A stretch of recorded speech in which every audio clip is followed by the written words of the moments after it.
ഉരുൾപൊട്ടൽ ദുരന്തത്തിന്റെ പ്രഭവ കേന്ദ്രമായ പുഞ്ചിരിമട്ടത്തെ ഏറ്റവും പുതിയ ദൃശ്യങ്ങളുമായി 24 വാർത്താ സംഘം. അതിഗുരുതരമായ മണ്ണിടിച്ചിൽ ഈ മേഖലയിൽ ഇപ്പോഴും തുടരുന്നുവെന്ന് 24 വാർത്താ സംഘം കണ്ടെത്തി. ഒരു വർഷം കഴിഞ്ഞിട്ടും ഈ ഭൂപ്രദേശം സങ്കീർണ സാഹചര്യങ്ങളിലൂടെയാണ് കടന്നുപോകുന്നത്. നമ്മുടെ പ്രതിനിധി എസ് വിജയകുമാറും മനു ദാമോദരനും തയ്യാറാക്കിയ റിപ്പോർട്ടിലേക്ക്. നമ്മൾ നിൽക്കുന്നത് പുഞ്ചിരിമട്ടത്താണ്. പുഞ്ചിരിമട്ടത്ത് ഈ വലിയ ദുരന്തമുണ്ടായി ഒരു വർഷത്തിന് ശേഷം 24 വാർത്താ സംഘം വീണ്ടും എത്തുകയാണ്. ഇതാ നോക്കൂ, പ്രേക്ഷകർ കാണുന്നുണ്ടാകും. ആ ദൂരെ, അധിക ദൂരെയല്ല, ആ കാണുന്നതാണ് ഈ വലിയ ഉരുൾപൊട്ടലിന്റെ പ്രഭവ കേന്ദ്രം. അവിടെ നിന്ന് ഇപ്പോഴും നീർച്ചാലുകളായി വെള്ളം ഇങ്ങനെ താഴേക്ക് പതിക്കുന്നത് നമുക്ക് കാണാം. ഇതാ അതിങ്ങനെ പതിച്ച് താഴേക്ക് വരികയാണ്. ഇവിടെ നിന്ന് അതൊരു ജലപ്രവാഹമായി മുന്നോട്ട് നീങ്ങുന്നു. വലിയ ശബ്ദത്തോടു കൂടി വലിയ ആഴത്തിലുള്ള ഒരു പുഴയായി ഇത് രൂപപ്പെട്ടു. അതിന്റെ ദൃശ്യങ്ങളാണ് കാണുന്നത്. ഒരു കാഴ്ച കൂടി ഞാൻ ഈ ഒരു വർഷത്തിന് ശേഷം വരുമ്പോൾ പ്രേക്ഷകരെ കാണിക്കാം. ഇതാ ഈ ഒഴുകുന്ന ഈ പുഴയുടെ അങ്ങേക്കര നോക്കൂ, മണ്ണിടിച്ചിലിന്റെ രൂക്ഷത എത്രത്തോളം. പുതിയ മണ്ണിടിച്ചിലുകൾ അല്ലെങ്കിൽ ചെറിയ ഉരുൾപൊട്ടലുകളാണ് ഇതിന്റെ രണ്ട് ഭാഗത്തും കാണുന്നത്.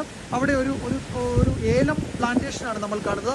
ആ ഏലം പ്ലാന്റേഷന്റെ ഒരു ഭാഗം മുഴുവൻ ഏതാണ്ട് താഴേക്ക് പതിച്ച അവസ്ഥയിലാണ്. എന്തുകൊണ്ടാണ് ഈ പ്രദേശം വാസയോഗ്യമല്ല എന്ന് നമ്മൾ പറയുന്നത്, അല്ലെങ്കിൽ പറയുന്നതിന്റെ കാരണം ഇതാണ്.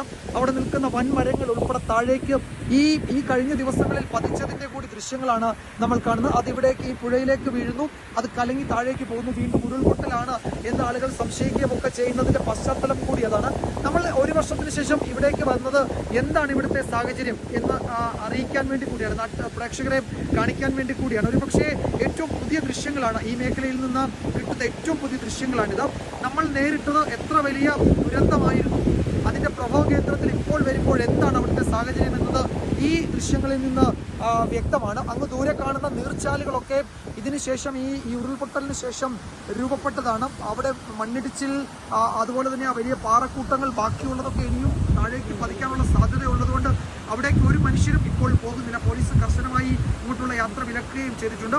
ഈ സൈഡിൽ കാണുന്ന വീടുകളൊക്കെ ഇവിടെ ഉണ്ടായിരുന്നതാണ്, ആ താമസം ഉണ്ടായിരുന്നതാണ്. അത് എല്ലാം അടച്ചിട്ടിരിക്കും. നമ്മൾ ഈ വരുന്ന വഴി മുഴുവൻ 100 കണക്കിന് വീടുകൾ ഇങ്ങനെ അടച്ചു പൂട്ടിയിട്ടിരിക്കുകയാണ്. നമ്മൾ നിൽക്കുന്ന ഈ പ്രദേശം ഇവിടെയൊക്കെ ഒന്നിലധികം വീടുകൾ ഉണ്ടായിരുന്നതാണ്. ആ വീടുകളുടെ സ്ഥാനത്ത് ഇന്ന് വലിയ പാറക്കൂമ്പാരങ്ങൾ മാത്രമാണ് അവശേഷിക്കുന്നത്.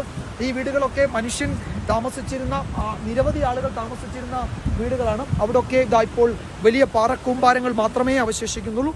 ഇതിന് രണ്ട് ഭാഗവും, ഈ പുഴയുടെ രണ്ട് കരയും സമാനതകളില്ലാത്ത ദുരന്തത്തെ നേരിട്ടതാണ്. അതിൻ്റെ ഏറ്റവും പുതിയ ദൃശ്യങ്ങൾ, അതായത് ഒരു വർഷത്തിന് ശേഷം ഈ ഭൂപ്രദേശത്തിന്, ഈ ടെറൈന് എന്തു മാറ്റം സംഭവിച്ചു എന്നതിൻ്റെ നേർക്കാഴ്ചയാണ് ഞങ്ങൾ നിങ്ങളിൽ എത്തിക്കുന്ന ഈ ദൃശ്യങ്ങൾ.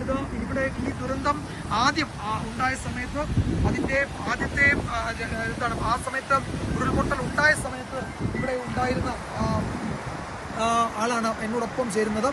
ഇതൊക്കെ വീണ്ടും ഇവിടെ ഉരുൾപൊട്ടൽ ഉണ്ടാകുന്നതിന്റെ, മണ്ണിടിച്ചിൽ ഉണ്ടാകുന്നതിന്റെ തെളിവുകളാണല്ലോ ഏറ്റവും തീർച്ചയായിട്ടും അത് എന്തായാലും വരും. അങ്ങനെയാണ് ഇതിന്റെ സ്ഥിതി കിടക്കുന്നത്. ഇത് 2019 പൊട്ടിയതിനു ശേഷം ഇവിടെ ആദ്യം നല്ല വലിയ താഴ്ചയുള്ള പുഴയായിരുന്നു. 2019 ഉരുൾ പൊട്ടിപ്പോലെ അത് നികന്നു. ഇത് 2024 പൊട്ടുമ്പോൾ ഈ കംപ്ലീറ്റ് നികന്നതും പണ്ടുള്ളതും ഇപ്പോൾ ഉള്ളതും എല്ലാം കൂടി ഒലിച്ചാണ് പോയത്. ഇത് വീണ്ടും ലാൻഡ് സ്ലൈഡിലുള്ള സാധ്യത ഒരുപാടുണ്ട്. അതാണ് ഇവിടെ വാസയോഗ്യമെന്ന് തന്നെയല്ല, ഇതിലേക്ക് ഒരുപക്ഷെ യാത്ര ചെയ്യുന്നത് പോലും അങ്ങേറ്റം അപകടമാണെന്നാണ് എനിക്ക് തോന്നുന്നത്. എപ്പോൾ വേണമെങ്കിലും വലിയ തോതിൽ ഇടിഞ്ഞു വീഴാവുന്ന മട്ടിൽ മരങ്ങളും ഒക്കെ നിൽക്കുകയാണ് ഇവിടെ.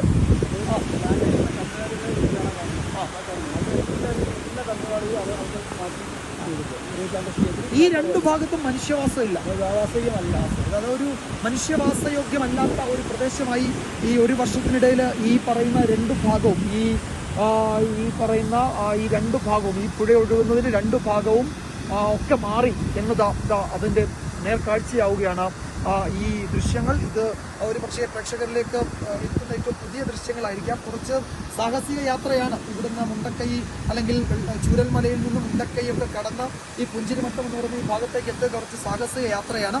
അത് അത്രയും സാഹസിക യാത്രയാണെങ്കിലും എന്താണ് അതിൻ്റെ പ്രഭവ കേന്ദ്രത്തിൽ ഇപ്പോൾ സംഭവിക്കുന്നത്, അതിൻ്റെ ടെറൈൻ എന്തൊക്കെ മാറ്റങ്ങൾ സംഭവിച്ചു എന്ന് കാണിക്കാൻ വേണ്ടിയാണ് ഞങ്ങൾ ഇവിടെ ഈ ദൃശ്യങ്ങൾ പ്രേക്ഷകരിലേക്ക്